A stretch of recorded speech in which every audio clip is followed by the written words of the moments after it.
کسی کے قدموں کی آواز اس کی طرف آتی سنائی دی تھی۔ انہوں نے چپکے سے کوریڈور میں دیکھا۔ بجلی بما اپنے شوہر کے مینو کے کمرے میں گھسی اور چند منٹ بعد بیش بہا قیمتی سامان اٹھا کر شوہر کے ہمراہ نیچے لے جانے لگی۔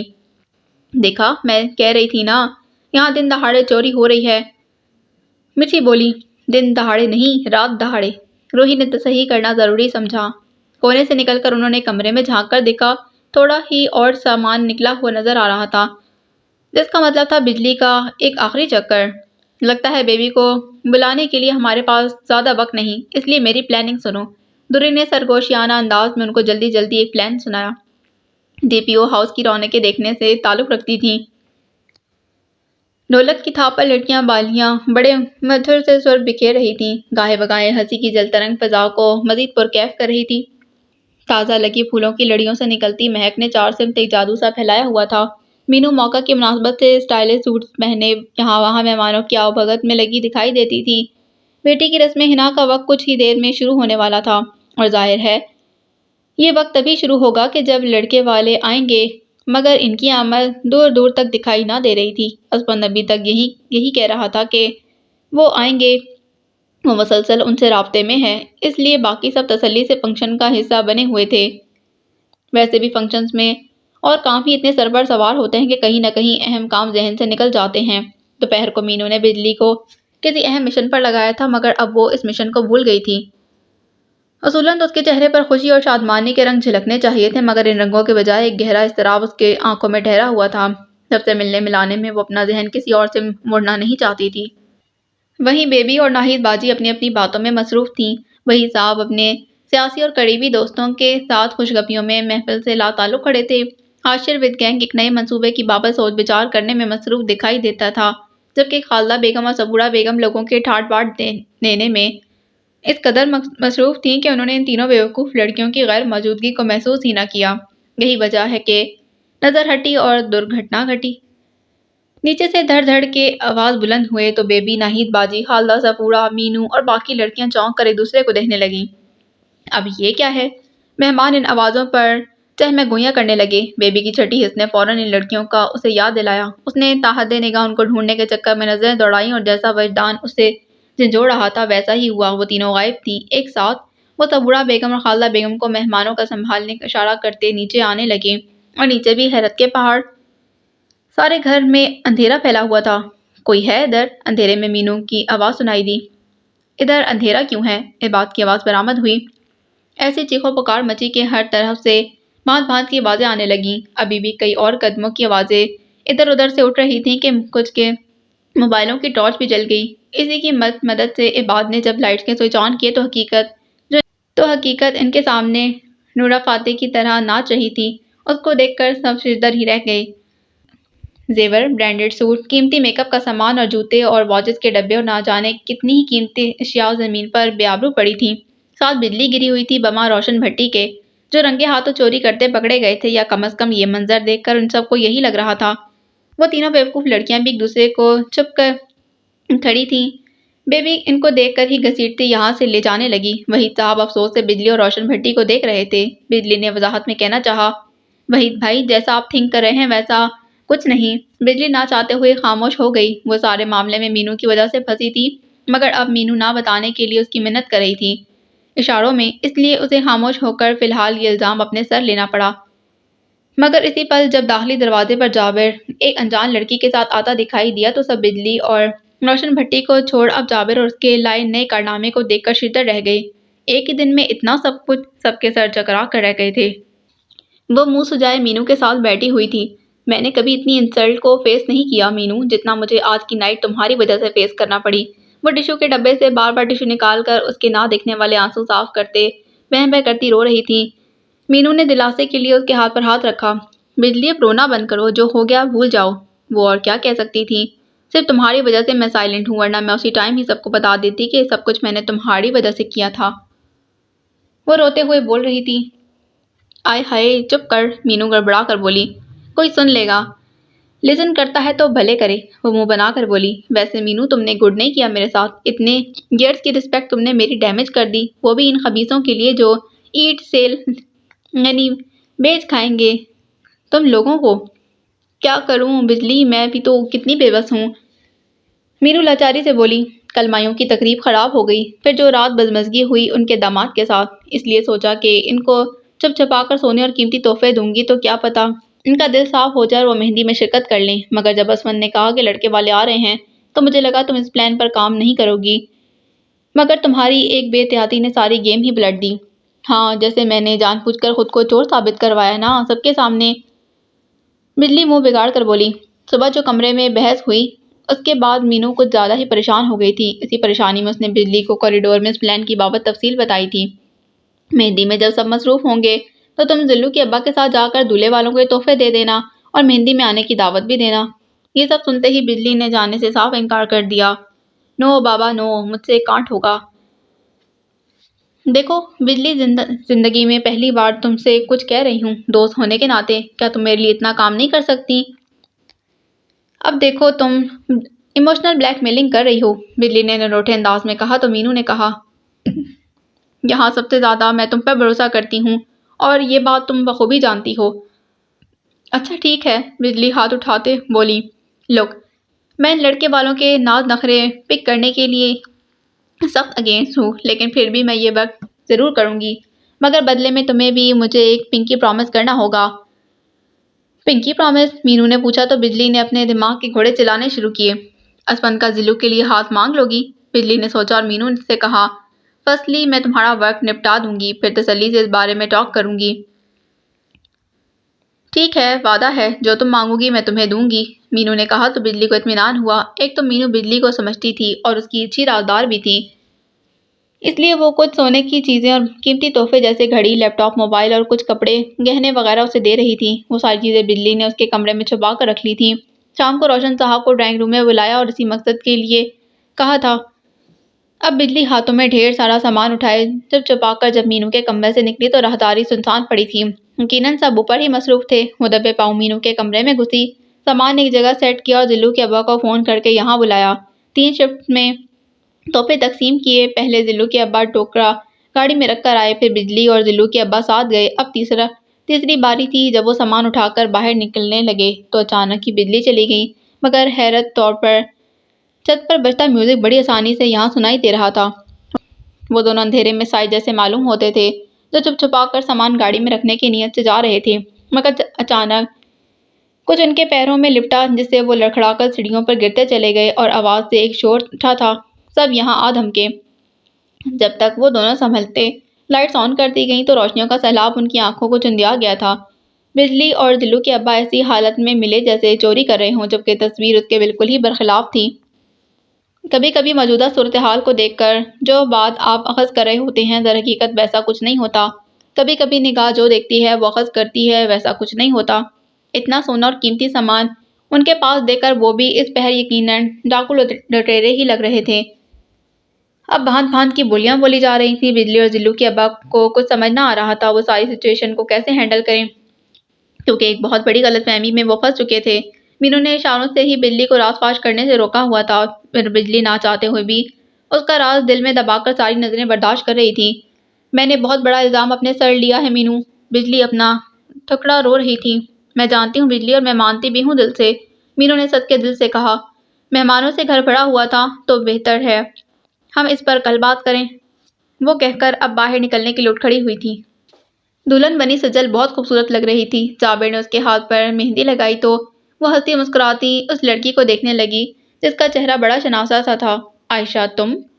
وہ بے یقینی سے اسے دیکھ کر بولی، ایسے جیسے وہ اس کو یہاں متوقع نہ کر رہی ہو۔ عائشہ مسکراتے بولی، واہ تمہیں میں یاد ہوں، حیرت ہے۔ عائشہ نے مسکرا کر اس کے ہاتھ پر رکھے پتے پر مہندی لگاتے کہا، ظاہر ہے تم نے اسکول میں میرا جینا حرام کر رکھا تھا اور تم ایسے یوں اچانک۔ وہ جیسے کوئی پزل فٹ کرنے لگی اور شاید وہ پزل فٹ کر چکی تھی۔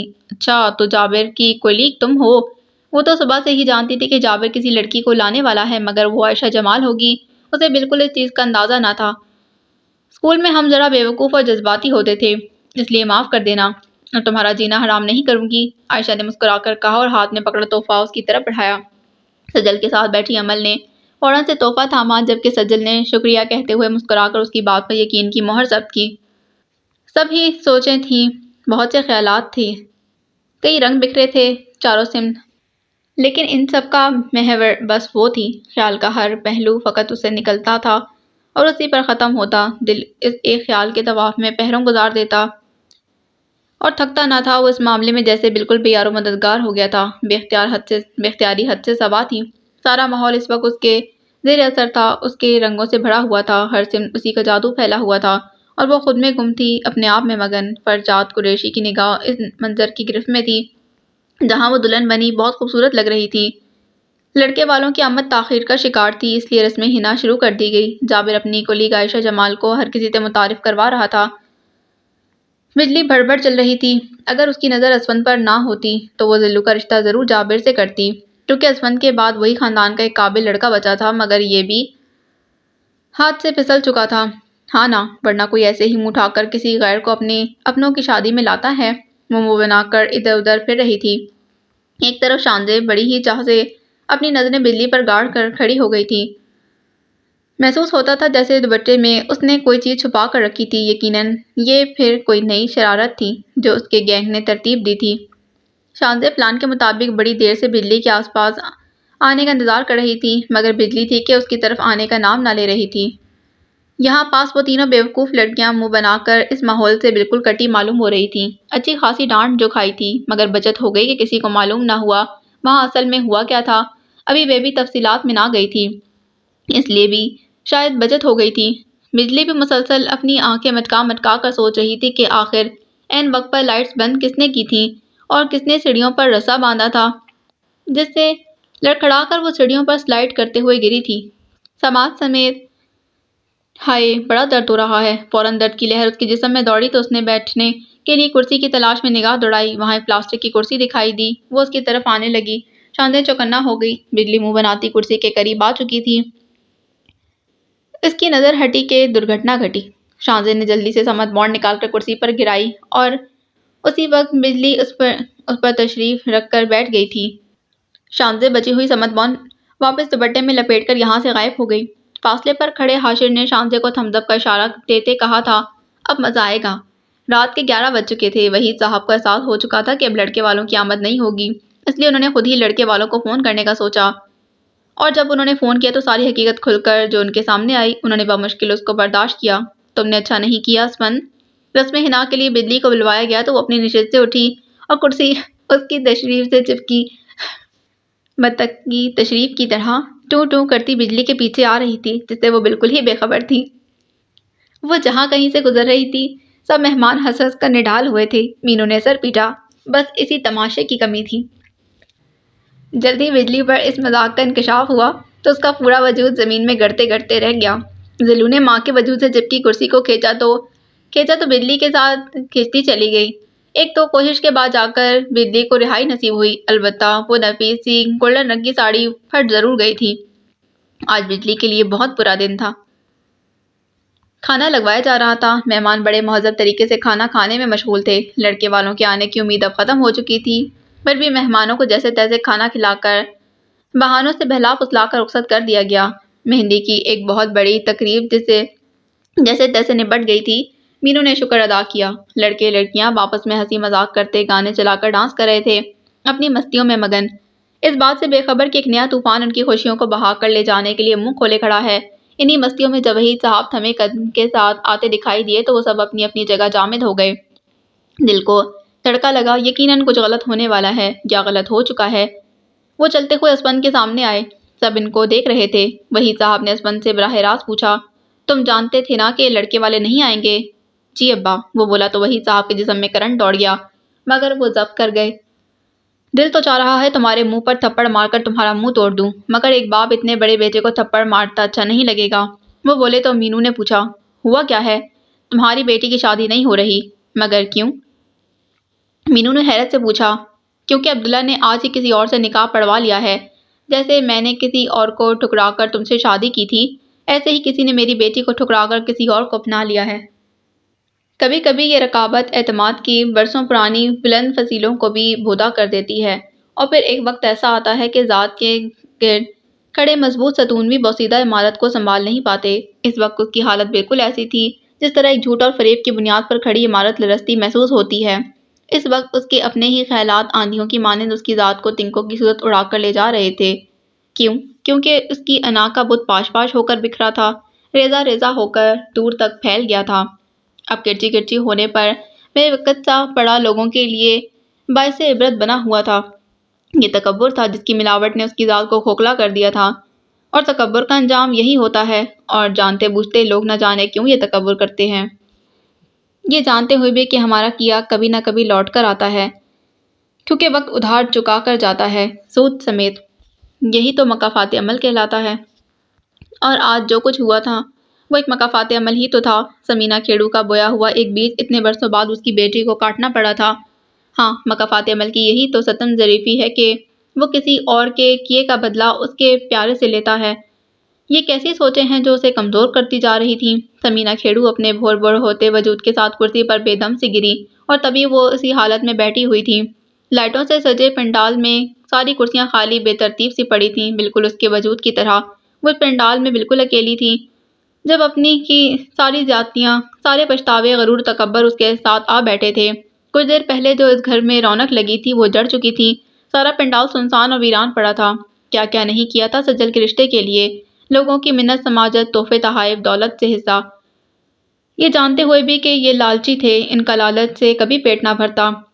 پھر بھی اس نے ان کی ہر بات پوری کی اور ہر مانگ کو پورا کیا کہ اس کی بیٹی کا گھر بس جائے، تاکہ وہ لوگوں کو دکھا سکے کہ وہ بڑی مہان عورت ہے، بڑا دل ہے اس کا، بڑا مان تھا اسے اپنے آپ پر۔ اور اب وہ اپنا خود ساختہ مسخ شدہ مان لے کر نوحہ کر رہی تھی، اور نوحہ کرنے سے سب ٹھیک نہیں ہو جاتا۔ اسے بہت معمولی سا لمب لینتھننگ کا مسئلہ تھا۔ قدرتی طور پر اس کی پیدائش اسی حالت میں ہوئی تھی۔ ڈاکٹر سے مشاورت کے بعد اس کے چھوٹے پیر کو بڑا کروانے کے لیے بہت سارے علاج کروائے گئے، مگر سب بے سود۔ اب اسے کوئی معذوری نہ تھی، وہ ہٹی کٹی ٹھیک ٹھاک تھی، بس چلنے میں تھوڑی سی لنگڑاہٹ نظر آتی تھی۔ اسی لنگڑاہٹ کی وجہ سے اسے ایک ڈیفیکٹڈ پیس سمجھا جاتا تھا۔ وہ اتنا بڑا کوئی نقص نہیں تھا، مگر پھر بھی لوگ اسے ریجیکٹ کر دیتے۔ لنگڑاہٹ کی وجہ سے اسکول میں مذاق کا نشانہ بنایا جاتا، اس لیے اس نے اسکول جانا چھوڑ دیا۔ اسے گھر بیٹھے ٹیچرز پڑھانے آتے، اور وہ بس امتحان دینے جاتی تھی۔ وحید صاحب اپنا اثر و رسوخ استعمال کرتے اور وہ بہترین تعلیم حاصل کرتی رہتی۔ اس کا داخلہ دادو گرلز کالج میں کروا دیا گیا، جس میں وہ جاتی نہیں تھی۔ جب ایگزام ہونے لگے تو اس کا جانا ضروری ٹھہرایا گیا، اور اس سلسلے میں گرلز کالج کے پرنسپل سے بات کر کے معاملات سیٹ کیے گئے۔ تب رہنے کے مسئلے کی وجہ سے اسفند کے کلاس فیلو فرجاد سے بات کی گئی، جو اسی کالج میں پڑھاتا تھا۔ سجل نروس تھی، لوگوں کے رویوں سے وہ ایک ہچکچاہٹ کا شکار رہتی تھی۔ وہ تنہا اکیلے کہیں بھی جانے کا سوچ نہ سکتی تھی۔ عباد نے سجل کے ساتھ عمل کے جانے کی بات کی تو سب تیار ہو گئے۔ جب یہ بات طے ہو گئی تو سجل بھی اس کے ساتھ جانے کے لیے مان گئی۔ سجل پہلی بار اپنے گھر کے ماحول سے نکل کر کسی اور کے گھر کے ماحول میں رہنے جا رہی تھی۔ وہ الجھن کا شکار تھی، مگر دادو پہنچ کر اس کا جس گرم جوشی سے استقبال کیا گیا، اسی سے سجل کی ساری سوچیں غائب ہو گئیں۔ وہ پہلے ہی دن اس ماحول کا ایک حصہ بن گئی تھی۔ جب آپ نے تمام عمر لوگوں کی نظریں اپنے لیے ترس اور ہمدردی کی لٹتی دیکھی ہوں، تو آپ کو یکدم ہی کسی آنکھ میں محبت اپنائے تو نرم گوشہ نظر آئے، تو ایسا ہی ہوتا ہے۔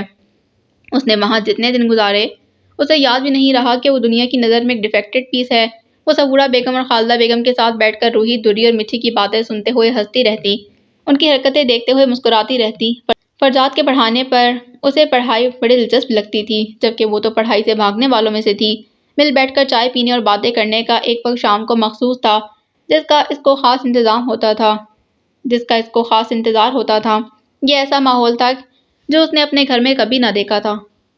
مینو نے گھر سے زیادہ ہمیشہ باہر کی عورتوں کو اہمیت دی تھی۔ یہی وجہ ہے کہ سجل کو وہ گھر نہیں بس ڈی پی او ہاؤس لگتا تھا، جس میں نوکر چاکر اپنی منمانی کرتے، من ہوتا تو کام کرتے، نہ ہوتا تو داغ کرتے، کوئی دیکھنے پوچھنے والا نہ تھا۔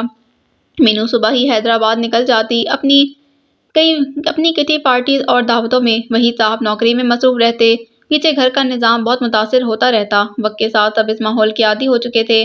عمل تو پھر بھی اسکول کالج وغیرہ میں گھومتی رہتی، مگر سجل صرف گھر میں قید رہتی، اس لیے بھی وہ یہ چیز بہت زیادہ محسوس کرتی تھی۔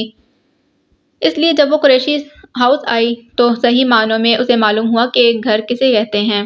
گھر گھر والوں سے بنتے ہیں، مہنگے ڈیکوریشنز کو سیٹ کرنے سے بس ڈی پی او ہاؤس بنتے ہیں، گھر نہیں۔ امتحانات ختم ہوئے تو سمینا کھیڑو سب کے لیے تحفے لے کر بتاتے ہوئے بدے تک پہنچی تو اس کے صحیح معنوں میں حواس گم ہو گئے۔ جس شہر، جس گلی، جس گھر، جن لوگوں سے وہ چپتی پھرتی تھی قسمت نے اسی گھر کے دروازے پر اسے لا کھڑا کیا۔ اتنی بے خبری! اس گھر کے مکین بھی پہلے حیران ہوئے مگر ان کا ظرف بہت بڑا تھا، نہ شکوہ کیا نہ گلا۔ خندہ پیشانی سے ان کا استقبال کیا۔ بیبی گھر پر نہ تھی، اس سے ملاقات نہ ہوئی۔ ایک بوجھ سا لے کر مینو واپس آئی۔ سجل نے واپس آ کر قریشی کو بہت مس کیا اور وہ اسی مخصوص وقت میں چائے بنا کر کسی نہ کسی کے ساتھ آ کر بیٹھ جاتی، بھلے پھر گھر میں کوئی نہ ہو اور دینو کاکا ہی آخری آپشن بچا ہو۔ سجل کی باتوں میں اب اکثر بیبی کا ذکر ہونے لگا تھا۔ بیبی کتنی اچھی تھی، اس نے میرا اتنا خیال رکھا، مینو سے لگ اٹھتی۔ قریشی کے سارے بچے اچھے تھے، ماحول اچھا تھا، سب مزے سے رہتے تھے۔ سن کر سمینا کھیڑو نہ جانے کیوں سکون میں نہ آتی۔ سجل کا اتنا خیال رکھا گیا، اس نے بدگمانیوں کے دروازے سمینا کھیڑو پر کھول دیے۔ یقیناً بیبی نے سجل پر ترس کھایا ہوگا، وہ تو الٹا خوش ہوئی ہوگی۔ سمینا کھیڑو کی وہ معذور بچی، بے چاری۔ مینو کو غصہ آ گیا، اس کی اوقات ہے میری بیٹی پر رحم کھانے کی؟ وہ ہوتی کون ہے اس کی حالت پر ترس کھانے والی؟ بیبی تمہاری خود کی حالت ایسی ہے کہ تم پر ترس کھایا جائے۔ دیکھو مجھے، میں ایس ڈی ایم کی بیوی ہوں، میرا ایک سٹیٹس ہے، نوکر چاکر، گھر، اور تم میری بیٹی پر ترس کھاؤ گی؟ دیکھنا ایسے امیر گھرانے میں اپنی بیٹی کی شادی کروں گی کہ تم دیکھتی رہ جاؤ گی۔ سمینا بھر بھر جلتے سوچ رہی تھی۔ اس سوچ کو عملی جامہ پہنانے کے لیے اس نے جلد ہی اس کے رشتے کے لیے بھاگ دوڑ شروع کر دی اور بالآخر کامیاب ہو گئی اور ڈھیر ساری شرائط پر رشتہ طے کر بیٹھی۔ وحید صاحب نے قریشی کو بھی دعوت نامہ بھجوایا۔ سمینا نے کہا کہ پرسنلی وہ ان کو فون کرے مگر وہ نہ مانی، اس لیے عباد کو فون کرنا پڑا۔ پھر تو اس کی تیاریاں شروع ہوئیں، سارا انتظام مکمل کیا گیا، گھر سارے نئے فرنیچر سے سجایا گیا، ٹرانسفارمر لگوایا گیا، پورے گھر کو لائٹ سے سجایا گیا، ہر چیز پرفیکٹ تھی۔ پر کہتے ہیں نا، اللہ کے حکم کے بغیر پتا بھی نہیں ہلتا، اور اللہ ہی بڑا پلانر ہے، اور اس کے دکھاوے کے سارے پلان درہم برہم ہو کر رہ گئے تھے۔